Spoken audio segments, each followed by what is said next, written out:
บิ่งไปเบิ่งมาพ่อก็บ่เคยมาเว้าว่าขอบใจเด้อที่ว่าปลุกเฮือนให้ลูกข่อยอยู่ขอบใจที่ว่ายังเบิ่งลูกข่อยซื้อดินให้ลูกข่อยบ่เคยเว้ามากจักค่ำเลยพ่อก็ดีผู้เป็นพ่อหั่นน่ะเพราะว่าจังไดพ่อมาก็สิได้ไปนอนนำลูกสิได้ไปอยู่เฮือนลูกคือเก่าแม่นบ่แล้วก็ลูกเองหั่นก็บ่เคยนุบว่าขอบใจเด้อแม่ที่ปลุกเฮือนให้เอาจังไดก็ได้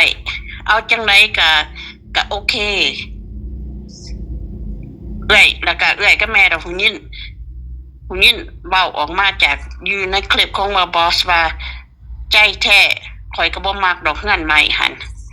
แบบว่าตายขนาดได้ของฟรีได้หั่นน่ะขนาดปลูกหันเบิดเป็นเท่าไรล้านยังเว้าจังซั่นหั่นน่ะแบบว่าห้วยแล้วเฮาติดหยังมันเฮาจังได้เฮาจังต้องได้เฮ็ดจังซี่แล้วก็ยังอุกใจพอยังถูกด่าพอนำแบบว่า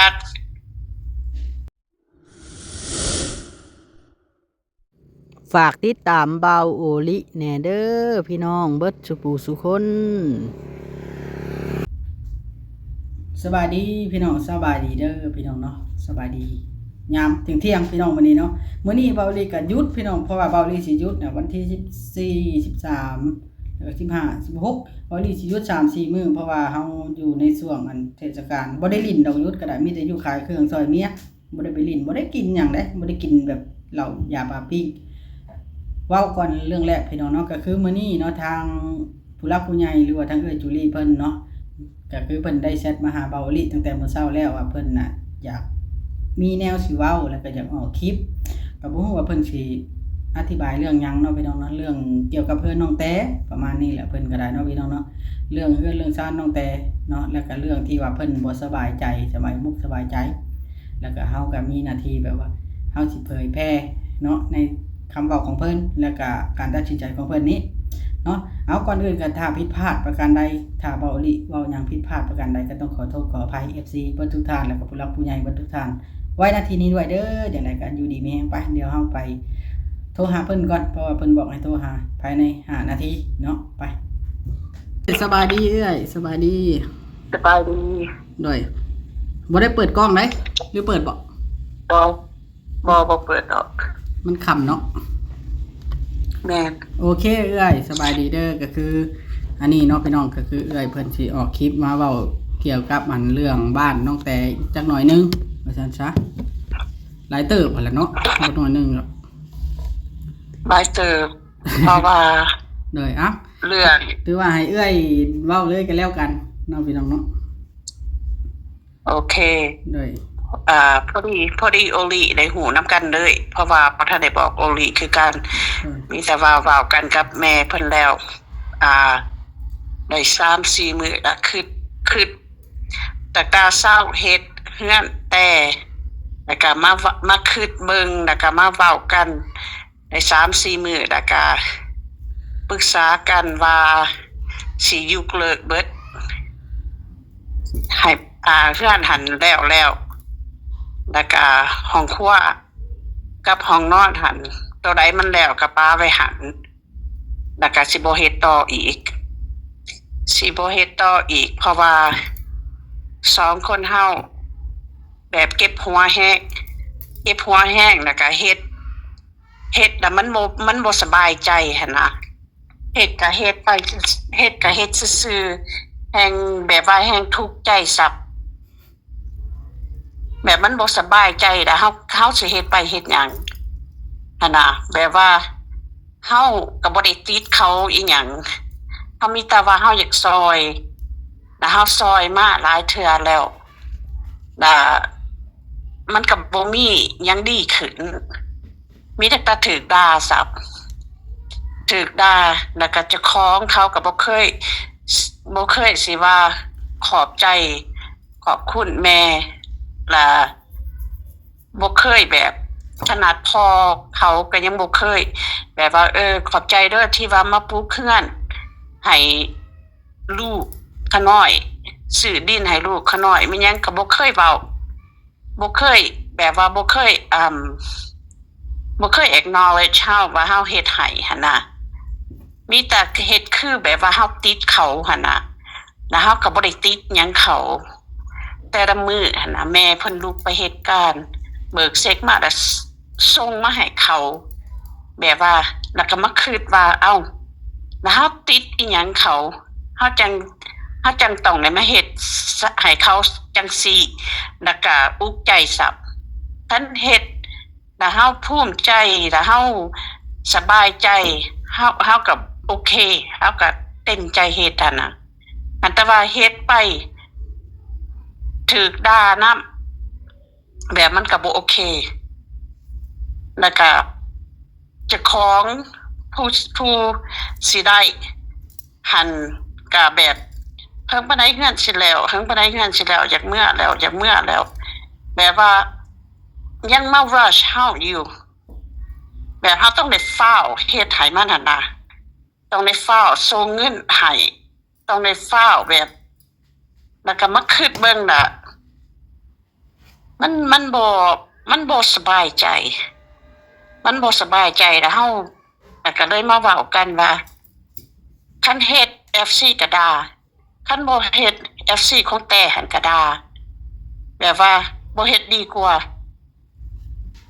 พอซะนำเคสตัวนี้เอื้อยขอเซาแล้วแม่เพิ่นก็ขอเซาถือว่าเป็นเพราะว่าจังได๋การตัดสินใจของเอื้อยกับแม่เฮาก็เคารพในการตัดสินใจของเอื้อยกับแม่เด้ออันนี้ก็คือสาเหตุหลักๆที่เฮ็ดให้เอื้อยกับแม่นี่ถอดใจเนาะก็คือเป็นนำแบบว่าผู้เกี่ยวเองก็คือเจ้าของเฮือนน่ะบ่เคยแบบว่าสิฮู้แบบขอบบุญขอบคุณแล้วก็ยกมือไหว้บ่เคยขอบมุกขอบใจประมาณนี้แล้วก็มีการแบบว่าเร่งอยากให้แล้วไวๆอยากให้แล้วไวเพื่อมาอยู่แล้วก็มีคำหนึ่งที่เว้าแบบว่าบ่คักบ่แน่ก็คือเว้าว่าบ่อยากได้เฮือนแบบนี้สิประมาณนี้บ่เอื้อยหรือว่าจังได๋แม่นแบบว่าเฮาคิดไปคิดมาเฮาเบิ่งไปเบิ่งมาหั่นน่ะเฮาเบิ่งไปเบิ่งมาพ่อก็บ่เคยมาเว้าว่าขอบใจเด้อที่ว่าปลูกเฮือนให้ลูกข่อยอยู่ขอบใจที่ว่ายังเบิ่งลูกข่อยซื้อดินให้ลูกข่อยบ่เคยเว้ามากจักคำเลยพ่อก็ดีผู้เป็นพ่อหั่นน่ะเพราะว่าจังได๋พ่อมาก็สิได้ไปนอนนำลูกสิได้ไปอยู่เฮือนลูกคือเก่าแม่นบ่แล้วก็ลูกเองหั่นก็บ่เคยนุบว่าขอบใจเด้อแม่ที่ปลุกเฮือนให้เอาจังได๋ก็ได้เอาจังได๋ก็โอเคเอื้อยกับแม่ดอกผู้หญิงเว้าออกมาจากอยู่ในคลิปของบอสว่าใจแท้ข่อยก็บ่มักดอกเฮือนใหม่หั่นแบบว่าตายขนาดได้ของฟรีได้หั่นน่ะขนาดปลูกหันเบิดเป็นเท่าไรล้านยังเว้าจังซั่นหั่นน่ะแบบว่าห้วยแล้วเฮาติดหยังมันเฮาจังต้องได้เฮ็ดจังซี่แล้วก็ยังอุกใจพอยังถูกด่าพอดำแบบว่าแล้วเฮา2คนแบบปรึกษากันมานี่ได้ 4-5 มื้อแล้วก็ได้ตกลงว่าบ่เฮ็ดเพราะของครัวมันสิซ้ำนั่นก็ปล่อยมันซ้ำนั่นล่ะ FC ของแต่ผู้ใดอยากส่งเงินไปเฮ็ดก็โอเคบ่เป็นหยังเฮ็ดต่อได้คันอยากไปเอาทีมงานตัวใดมาเฮ็ดก็เฮ็ดได้คันอยากเอาทีมงานเบาโอลี่ก็ติดต่อหาเขาเจ้าได้แต่แม่กับเอื้อยหันถอยออกแล้วบ่เฮ็ดเลยแต่ของที่ว่าเฮาซื้อไปนี่สิให้โอลี่นี่เอาไปเฮ็ดเฮือนปะแก้วต่อให้พากันไปตั้งเสาอยู่เฮือนปะแก้วแล้วก็เฮ็ดเฮือนปะแก้วก็คือตัวใดที่เฮายังบ่ได้เก็บขึ้นตอกหรือว่าตัวใดที่เฮายังบ่ได้ใช้เนาะก็คือว่าให้เอื้อยนี่ให้ไปดำเนินการเฮือนปะแก้วต่อแม่นบ่แม่นตัวใดที่เฮ็ดแล้วไปแล้วมันแล้วไปเนาะแม่นเพราะว่าจังได๋ก็เงินของเอื้อยกับเงินของแม่ซื้อเบิดซุแนวของหันบ่แม่นของแต่มันเป็นของเอื้อยกับของแม่อยู่แล้ว ที่ว่าเฮาซื้อแล้ว FC แต่สิเว้าจังไดเอื้อยก็บ่สนแล้วเดี๋ยวนี้เพราะว่าถูกด่ามาหลายแล้วขนาดเฮาเฮ็ดบุญขนาดเฮาเฮ็ดให้เขาป้านนั้นขนาดเฮาส่งเงินไปให้ตลอดเฮ็ดป้านนั้นก็ยังถูกด่าอยู่เอื้อยบ่สนแล้วว่าอยากด่าก็ด่าโลด โดย แล้วแม่เพิ่นก็บ่สนแหละ โดย เพราะว่าพ่อแล้ว ติดแต่พี่น้อง พ่อ เนาะ แล้วแล้วก็ โดย อยากว่าจังสี่เฮือนตัวนั้นหันแล้วเฮือนหลังใหญ่หันแต่จากมาอยู่ยามใดมาอยู่ได้ให้มาอยู่โดดแต่ว่าเฮาสิบ่ดำเนินการมันหยังอีกเฮาสิบ่ซื้อหยังอีกคัน FC แต่อยากซอยก็เต็มใจเฮา2คนหันถอยออกแล้ว ถือว่าแบบว่าเพียงพอสำนั้นจ้าเนาะเว้าแบบนี้จ้าเนาะ แม่น เพียงพอสำนั้นในกา เพียง ร พอทำ สร้างเฮือนน้องแต่ถือว่าเพียงพอสำนั้นแล้ว แมนเพื่อนก็แล้วเป็นหลังแล้วก็เรื่องห้องน้ำหันเฮาก็บ่ได้เคยว่าเฮาสิเฮ็ดอยู่แล้วห้องน้ำหันน่ะ เพราะ มีแต่ว่า เคยเว้าถึงอยู่แล้วเนาะตอนนั้นน่ะ แม่นเฮาบ่เคยเว้าถึงอยู่แล้วเฮามีแต่ว่าตั้งแต่กี้หันเฮาก็เว้ากันอยู่ว่าบาดเฮือนใหญ่แล้วล่ะเฮาเฮ็ดห้องครัวให้มันล่ะเฮาเบิ่งว่ามันสิสะอาดบ่มันสิเมียนบ่มันสิเป็นคือเก่าบ่ล่ะคันมันโอเคล่ะเฮาจังเว้ากันใหม่อีกหันแต่ว่าตอนมันออกคลิปคงว่าบอสมันก็ว่าการเฮือนข่อยบ่เฮ็ดอยู่แล้วข่อยมีแต่ตลาดโอซักเครื่อง โอ้ แบบว่า โดยก็คือแบบก็คือติดตามทุกคลิปที่เราออกคลิปนำบ่าวบอสเนาะเพราะว่าเฮาก็บ่ได้ค่อยออกคลิปกับเราดอกแต่เฮาบ่ได้ค่อยโทรลาวบ่ค่อยติดต่อปานใด แม่นเฮาก็เบิ่งอยู่แล้วอยู่คลิปผู้ใดเฮาก็เบิ่งอยู่แล้ว ออกคลิปจำนวนแม่นหยังเฮาก็เบิ่งอยู่แล้วนะแล้วเฮาก็ฟังอยู่แล้วก็ตอนซื้อดินแท้ๆหั่นก็ยังบ่ได้มาขอบใจมีแต่หน้าบูดซับมื้อนะคั่นหน้าบูด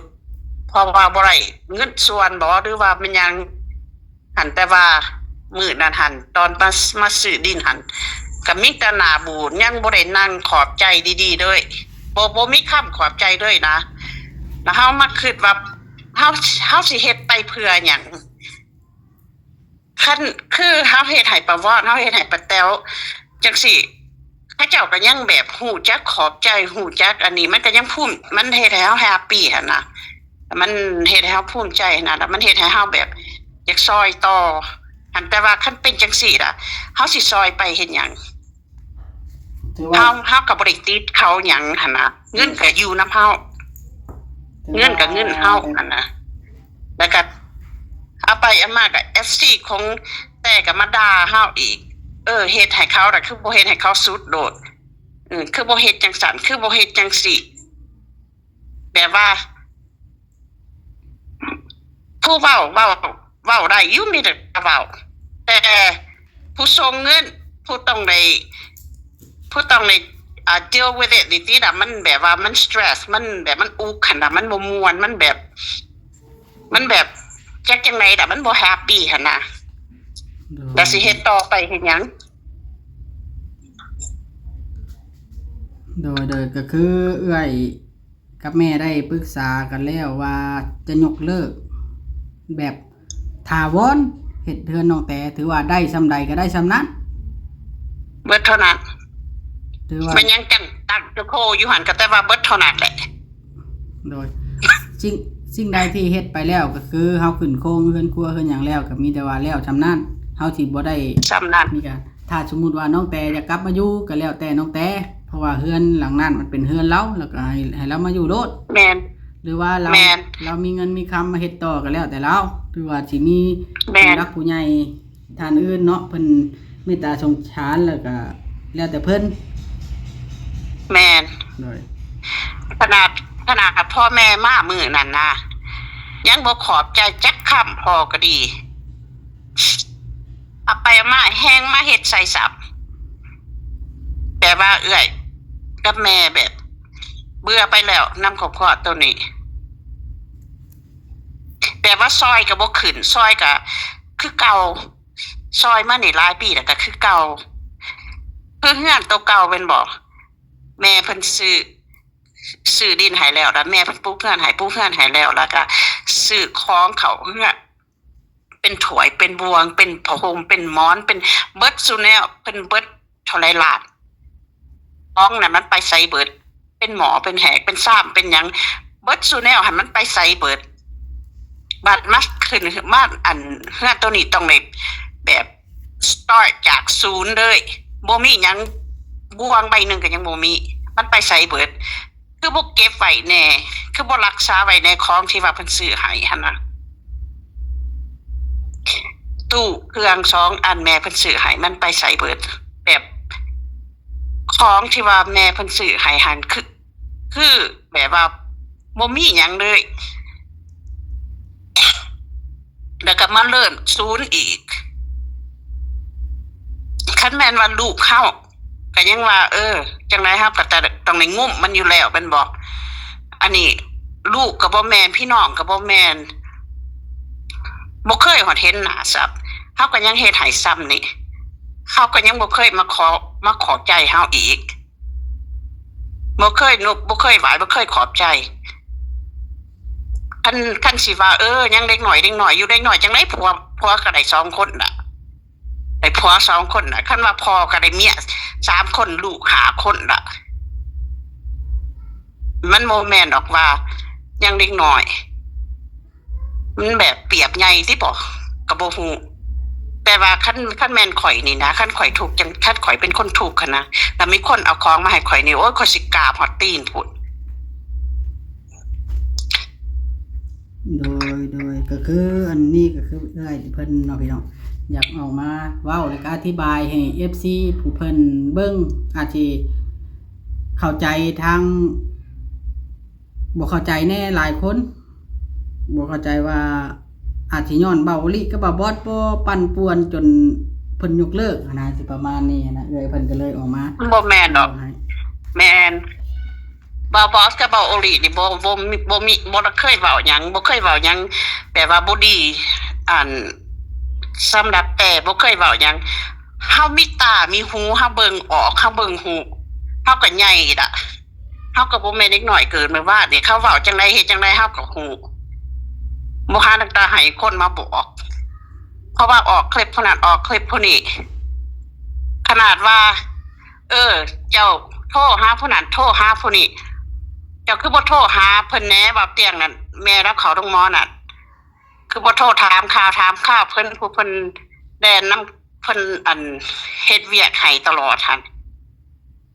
สะบุญหั่นคือบ่โทรถามข่าวอ้ายถามข่าวเอื้อยแหน่แม่นบ่แต่กับผู้อื่นเจ้าก็ยังโทรหาจักเอื้อยเว้าไปเบิดแหละเว้าไปร่วมเบิดแหละโดยก็คือให้ FC เข้าใจนำกันเด้อพี่น้อง FC เนาะก็คือถือว่าเพิ่นช่วยแล้วบ่สบายใจแล้วก็เพิ่นบ่อยากช่วยต่อก็ถือว่าถ้า FC ท่านใดที่ยินดีช่วยน้องแต่อีกเพิ่มเติมเนาะหรือว่ามาเฮ็ดต่อสร้างให้น้องแต่ก็แล้วแต่ FC ยินดีเบิดทุกคนฉันซะแม่นแล้วก็สิมาด่าโอดิมาด่าบอสว่าเป็นน้ำซองอ้ายน้องนี่ดอกเป็นน้ำนี่มันบ่แม่นเป็นน้ำมันเองหั่น2คนนี่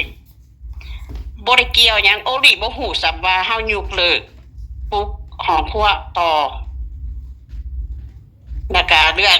ใส่ห้องน้ำหั่นน่ะคันแต่อยากไปถามป้าแก้วใส่ก็ใส่โดดแต่ว่าเฮาบ่รับผิดชอบเพราะว่าคันไปเฮ็ดห้องน้ำดับเปื้อนไปเฮ็ดห้องน้ำดับเพศเฮาบ่รับผิดชอบก็คือเฮ็ดหยังก็เฮ็ดโลดคะแนนถือกันว่าซั่นซะเนาะเอ้ยแม่นเพราะว่าอยู่ข้างกันแม่นบ่คันเจ้าอยากไปถามใส่ห้องน้ำห้องในเพิ่นก็ไปโดดแต่ว่าเจ้าใหญ่ล่ะเจ้าก็ต้องฮู้จักเมียนให้เพิ่น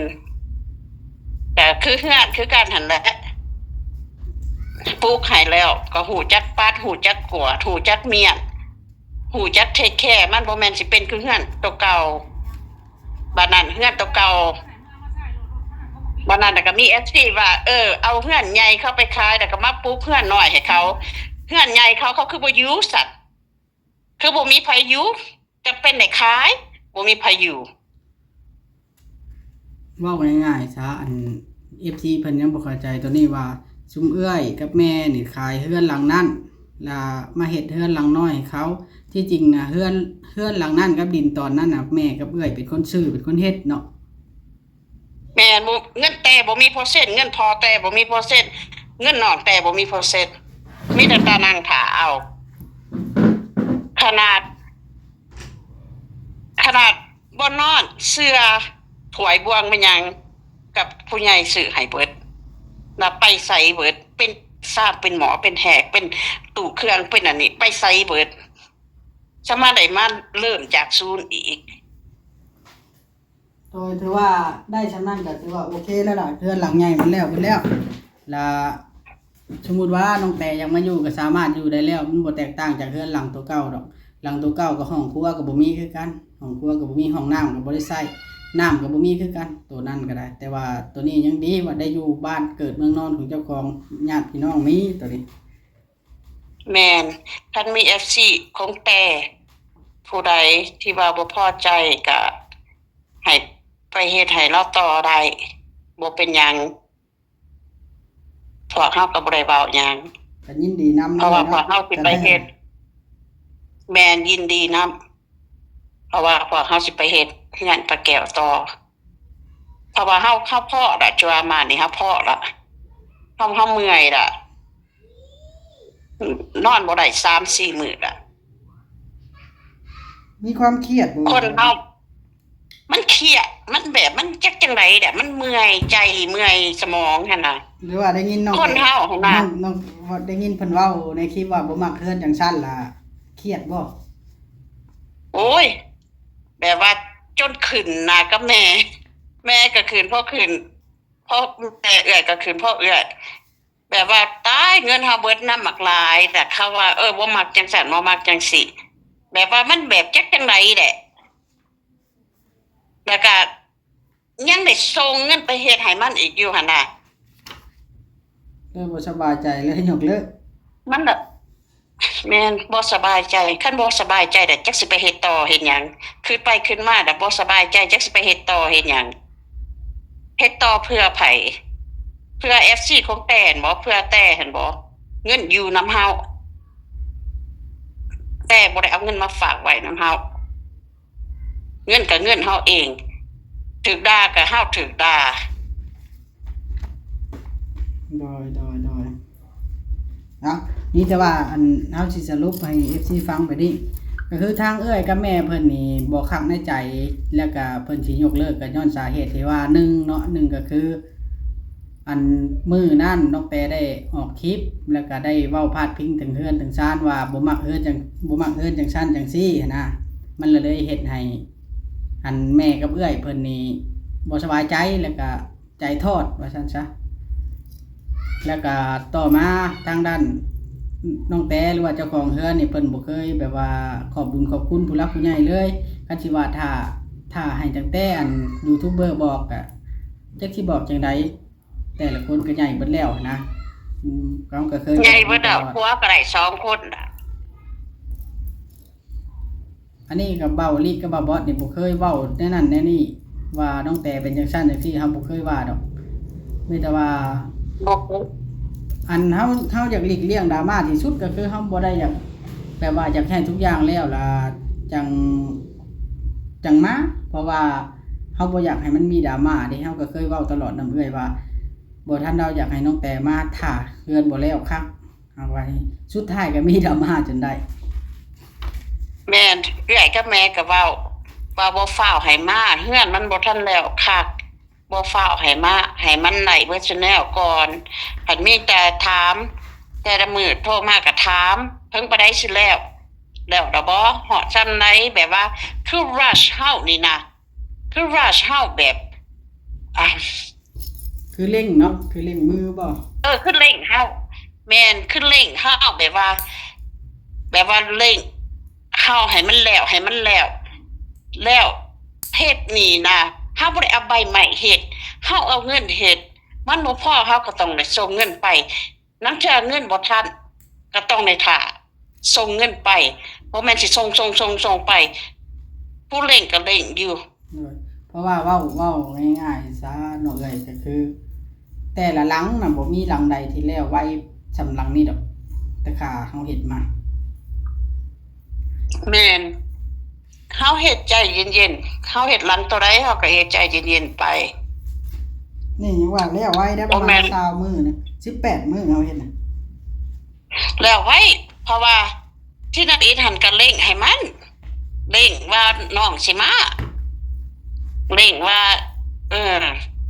เร่งไปเร่งมาแล้วมาคืดเบิ่งบาดนี้ส่งไปส่งเงินไปเดือนนี่3เทื่อละก็มาคืดเบิ่งว่าเอ้าแต่ก็มาหูยินมันเว้าอีกแล้วก็ได้แบบมาคืดดีๆอ่าน4มื้อผ่านมานี่แต่ว่าเฮาเฮ็ดอีหยังlike ในเขตไปแต่มันบ่สบายใจมีแต่ตะอุกใจแม่เพิ่นก็นอนบ่ได้ 2-3 มื้อเอื้อยก็พ่อเอื้อยแล้วเฮามาติดมันเฮ็ดหยังนะเฮามาคิดเบิ่งว่าเฮาติดมันเฮ็ดหยัง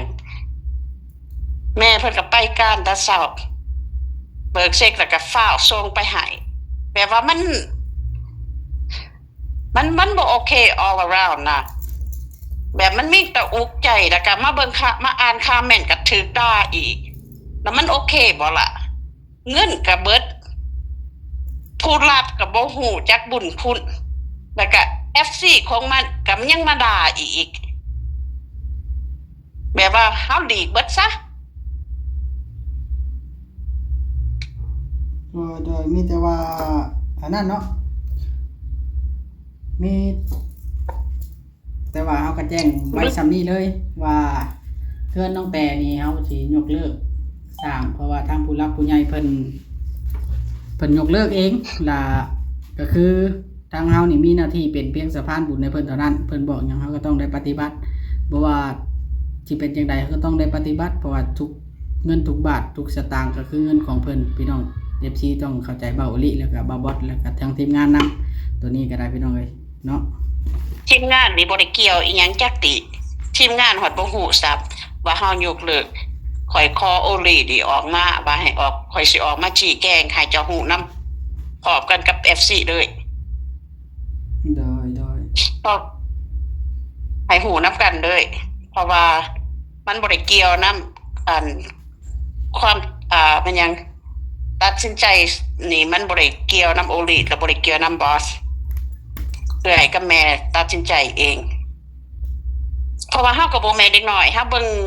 คลิปตัวใดเฮาก็ฮู้ล่ะเฮาก็ฮู้ว่าเขาเป็นคนจังไดเฮาก็ให้โอกาสเขามานี่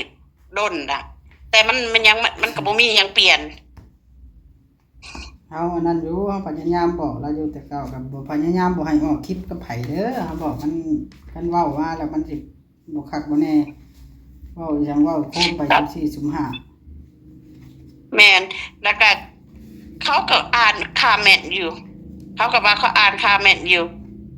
ก็เห็นอยู่ว่า FC เพิ่นเว้าหยังแน่ผู้เพิ่นเว้าดีผู้เพิ่นสั่งสอนผู้เพิ่นสอนหันเพิ่นก็สอนตั้งแต่ดีๆก็คือบ่เห็นเฮ็ดคือเพิ่นล่ะเพิ่นก็เว้าอยู่คันเพิ่นว่าให้เจ้าเมียนเฮือนเมียนซ่านเด้อให้เจ้าเป็นคนสะอาดจังซั่นก็คันจะออกมาเว้าเจ้าก็เว้าโดยเขาน้อยเขาเฮือนตัวนี้เขาน้อยสิเมียนเฮือนเมียนซ่านจังซั่นจังซี่ก็คือบ่เคยเห็นเว้าเพิ่นว่าให้เจ้าขอบใจอันผู้ใหญ่ใจดีแน่ก็คือบ่เคยเห็นขอบใจเพิ่นก็บอกเจ้าของดีๆผู้เพิ่นบอก FC ผู้เพิ่นดีเพิ่นก็ดีๆเพิ่นก็แนะนำมีแต่เจ้าของดีๆผู้เพิ่นด่าหั่นเพิ่นมีแต่อยากด่าซื่อๆดอกเพิ่นบ่มีเหตุผลหยังเพิ่นอยากด่าซื่อโดยบาง FC บางคนเพิ่นก็มาเบิ่งละครั้งละคราวน่ะเพิ่นบ่เข้าใจเลย ๆแม่น FC เฮาแท้หั่นเพิ่นเข้าใจแต่เพิ่นมีแต่คอมเมนต์ดีๆดอก มีแต่ว่าเฮือนห ก็ ลัง มีแต่เท่านั้นแหละ ด้วยมีแต่ว่าเฮือนหลังนี้นี่ก็คือน้องแต่สามารถมาอยู่ได้เลยแล้วก็บ่มีไผสิไล่น้องแต่พี่น้องเอ้ยแต่ว่าน้องแต่บ่มีสิทธิ์ขายในดินตอนนี้แล้วก็เฮือนหลังนี้ แต่ว่าบ่มีไผสามารถไล่น้องแต่ได้เว้าแบบนี้ แม่นเป็นเงื่อนเขา ด้วยเพราะว่า แต่เขาบ่มีสิทธิ์ขาย เพราะว่าเฮาเฮ็ดให้เขาเจ้าและเฮือนเรานี่ถึงว่าบ่มีห้องน้ำบ่มีน้ำในใช้ก็ซ้ำกันกับเฮือนบ้านโนนสันแล้วก็เฮือนดงมะแง้วตะกี้ก็บ่มีน้ำคือกันบ่มีห้องน้ำคือกัน แม่น อยู่เป็น 3-4 แม่ ปี 5-6 ปีคือกันโดยมีแต่ว่าเปิดโอกาสให้ FC ท่านใดผู้รักผู้ใหญ่ท่านใดที่ว่าอยากช่วยเหลือทางด้านน้องแต้ก็สามารถพูดคุยกันได้หรือว่าอยากให้ทีมงานใดเนาะทีมงานใดกับหมู่คู่เฮาเบิดนั่นแหละพี่น้อยก็สามารถ แม่น ให้มาเพิ่นมาสดมาซอยเติมเพิ่มเติมได้บัดนี้นะโอเคด้วยเนาะมีแต่ว่าเฮาสิประชาสัมพันธ์ FC เพียงสำนี้เว้าเพียงสำนี้ก็ถือว่าทุกสิ่งทุกอย่างเป็นการตัดสินใจของเอื้อยและกับแม่เพราะว่าเฮาก็ต้องทำตามแม่กับเอื้อยทุกอย่างอยู่แล้วเนาะโอเคเด้ออยู่ดีมีแฮง โอเค โดยเจ้า โอ ส เค บายดี ไป โดย